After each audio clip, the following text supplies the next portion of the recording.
Bugün Azərbaycanda Silahlı Qüvvələr Günüdür və 107 il ötür bu tarixdən. Qonağımız millət vəkili, Milli Məclisin Ailə, Qadın və Uşaq Məsələləri Komitəsinin sədr müavini Jalə xanım Əliyevadır. Xoş gəlmisiniz Jalə xanım. Xoş gününüz olsun. Jalə xanım, 1918-ci il mayın 28-də yaranan Azərbaycan Xalq Cümhuriyyəti cəmi 23 ay yaşamasına baxmayaraq ölkədə çox böyük işlər gördü və bu işlərdən biri də ordu quruculuğu sahəsində görülən tədbirlər idi. Ordu quruculuğu məsələsi çox çətin və mürəkkəb bir proses idi. İstərdim əvvəl buradan başlayaq. Təşəkkür edirəm. Bu tarixlə bizi 107 illik bir məsafə ayırır və söylədiyiniz kimi 1918-ci ildə bundan tam 107 il əvvəl 26 iyun tarixində Azərbaycan Xalq Cümhuriyyəti, çox təəssüflər olsun ki, cəmi 23 ay ömür sürən və bunun da təbii ki, obyektiv və subyektiv səbəbləri var.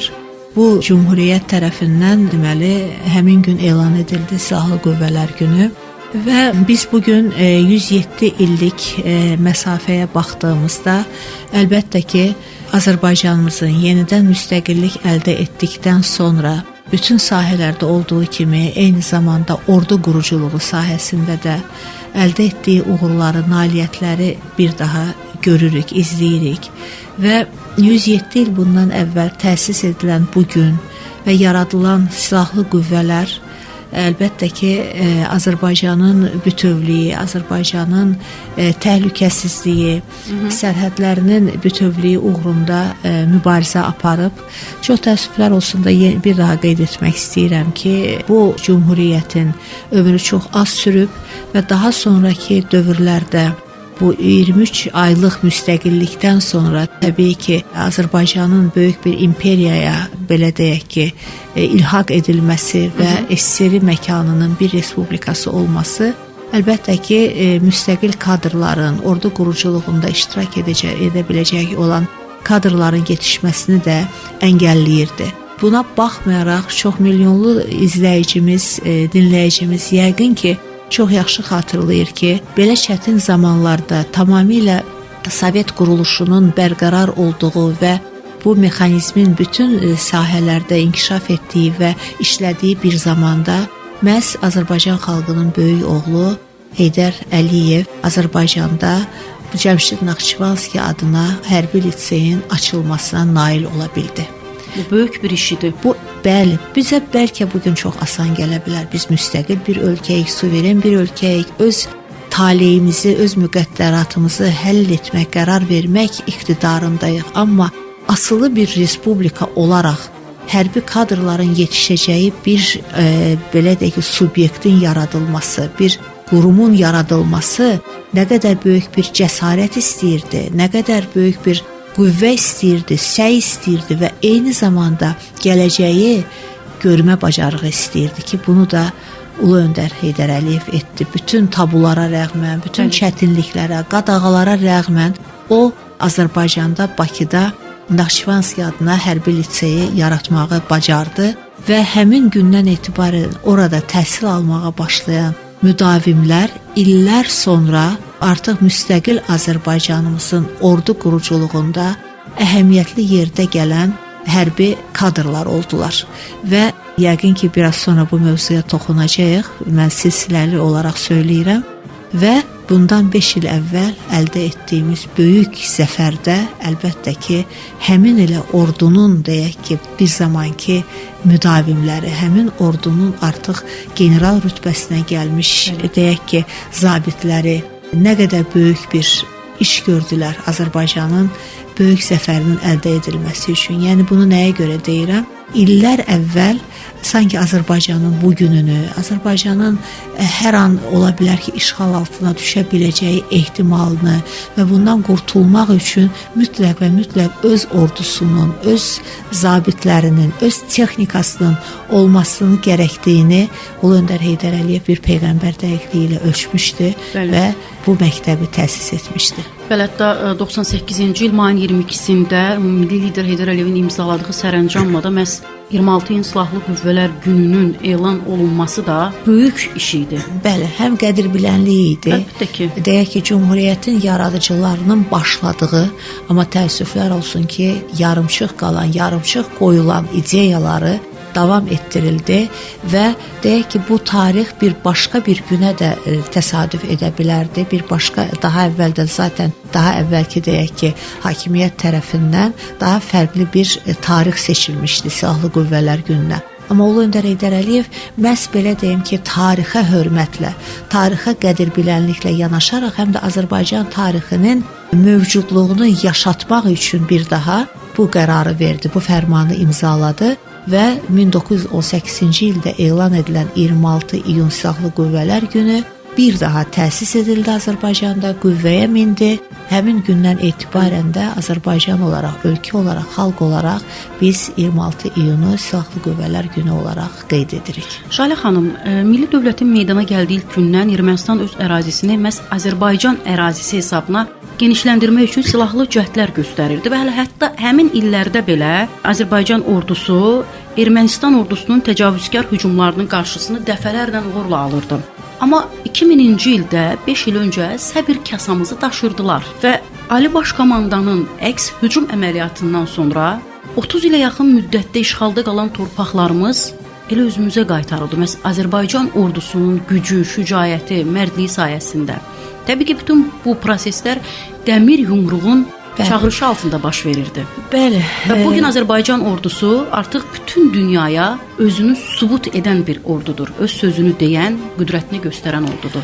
Elədir. Biz təəssüflər olsun ki, ötən əsrdə nə az nə çox 4 dəfə əslində heç bir zaman öz torpaqları olmayan və sadəcə deyək ki, havadarları tərəfindən gələcək planlarının həyata keçirilməsi üçün bir alət kimi istifadə etmələri üçün bizim torpaqlarımıza, bizim sərhədlərimizə yerləşdirilən Ermənistan tərəfi, onların rəhbərliyi, onların havadarları tərəfindən Azərbaycan işğala, Azərbaycan soyqırımına, Azərbaycan qətliamlara məruz qaldı. Azərbaycan insanı öz torpağında qaçqın köçkün vəziyyətinə düşdü, öz ata-baba yurdlarında. Bu, bəlkə də dünya tarixinin görünməmiş səhifələrindən biridir və həmin günə qədər mövcud olmayan işgəncələr verildi Azərbaycan insanına.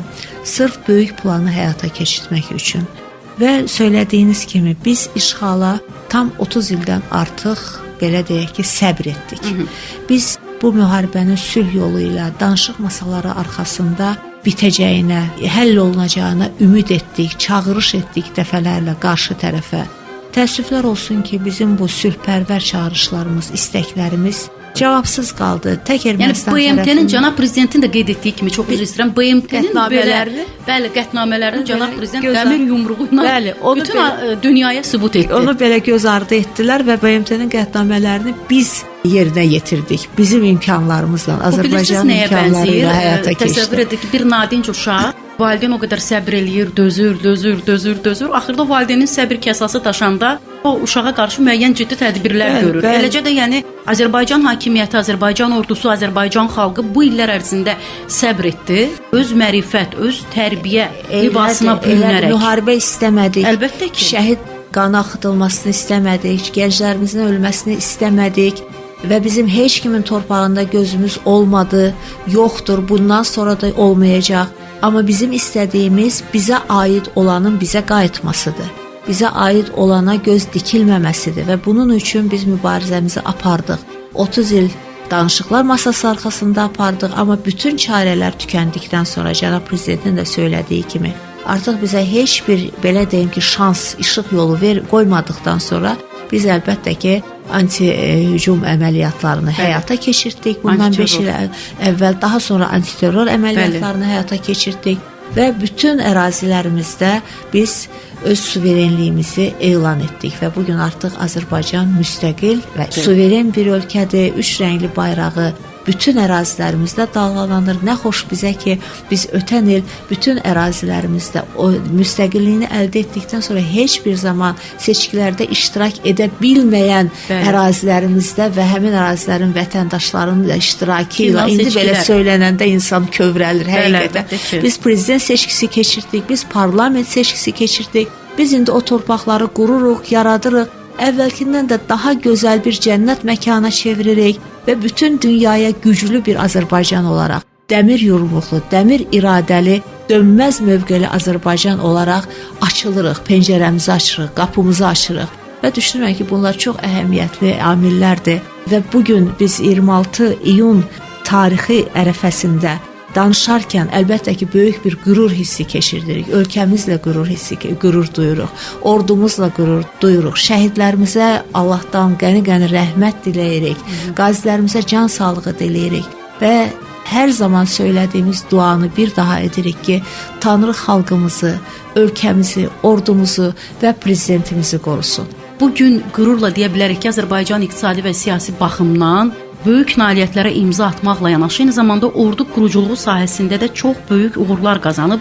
Hətta bunu biz yox, dünya ictimaiyyəti də etiraf edir ki, Azərbaycan ordusu Cənubi Qafqazın ən güclü ordularından biridir. Bəli, mən də sizin sözünüzə binaən müharibə günlərində, böyük zəfərə aparacaq olan bizi 44 günlük müharibə günlərində hətta bizi sevməyən, bizə ikili standartlarla yanaşan ölkələrin hərbi jurnalistlərinin belə, mütəxəssislərinin belə istəmədən də olsa etirafı ilə qarşılaşdıq. Azərbaycan bu günə qədər, yəni həmin tarixə qədər, 2020-ci ilə qədər müasir dünyada mövcud olmayan bir strategiya ilə, taktika ilə öz torpaqlarını minimum deyək ki, zərərlə, minimum şəhidlər verərək azad edə bildi. Bu həqiqətən də çox müthiş plan idi. Bu gözlənilməz bir plan idi. Bu elə bir layihə idi ki, həqiqətən də baxın Şuşanın dağları, keçilməz dağları, Laçının dağlarında birbaşa bir nəfərin burnu belə qanamadan, onların xəbəri belə olmadan dağların başından əks hücuma keçmək və torpaqlarımızı azad edə bilmək strategiyası, taktikası kimdə ola bilərdi? Bunu Azərbaycan etdi, bunu Azərbaycan ordusu etdi, bunu Azərbaycan ordusunun rəhbəri etdi. Ali Baş Komandan Prezident İlham Əliyevdən birbaşa alınan göstəriş və tapşırıqlarla ordumuz böyük nailiyyətlərə, böyük uğura, böyük zəfərə imza atdı. Bilirsiniz, Azərbaycan xalqı üçün vətənpərvərlik dildə deyil, qandadır. O vətən sevgisi, xalq sevgisi, yurt sevgisi, torpaq sevgisi, hətta bayraq sevgisi belə Azərbaycan xalqının ruhuna hopub. O ruh ki, baxın, Kahramanmaraşda cənab Prezident İlham Əliyev Türkiyəli həmkarı Rəcəb Tayyip Ərdoğanla Azərbaycan məhəlləsinin açılışında belə orada çox maraqlı bir Qarabağın Fatihi, bəli, Qarabağın Fatihi deyə qışqırdılar. Təbii ki, eyni zamanda yəqin qarşınıza çıxar sosial şəbəkələrdə cənab prezidentin Azərbaycan bayrağına olan sevgisi, Azərbaycan bayrağına olan diqqəti, hətta o şəkillərdə belə özünü göstərir. Cənab prezident əyilir və Azərbaycan bayrağını düzəltdir, düzəltməyə çalışır və düzəldir. Bu bir örnəkdir, bu bir nümunədir, bu bir sevgidir, bu sayğıdır və əlbəttə ki, hər bir vətəndaşımız düşünürəm ki, sizin də söylədiyiniz kimi vətəninə, torpağına, bayrağına böyük bir ehtiramla yanaşır. Zaten dünya tarixində öz prezidentinə, öz himninə, öz gerbinə, öz dilinə, öz dininə sadiq olmağı bacaran, onu sevməyi, ona ehtiram etməyi bacaran xalqlar qalib olublar. Düşünürəm ki, Azərbaycan da həmin o qalibiyyət siyahısında, qaliblər siyahısında. Əlbəttə ki, bununla yanaşı həm də biz örnəyik. Torpağımıza, vətənimizə, bayrağımıza olan sevgimizlə örnəyik. Təşəkkür edirəm Jalə xanım. Mən sizə təşəkkür edirəm. Bayramımız mübarək olsun. Hamımızın bayramı mübarək olsun. Bir daha xatırladaq ki, bugün Azərbaycanda Silahlı Qüvvələr günüdür və 107 il ötür yaradılmasından. Qonağımız isə Milli Məclisin Ailə, Qadın və Uşaq Məsələləri Komitəsinin sədr müavini millət vəkili Jalə xanım Əliyeva idi. Bayrağımız yüksəklərdə dalğalansın hər zaman. Amin.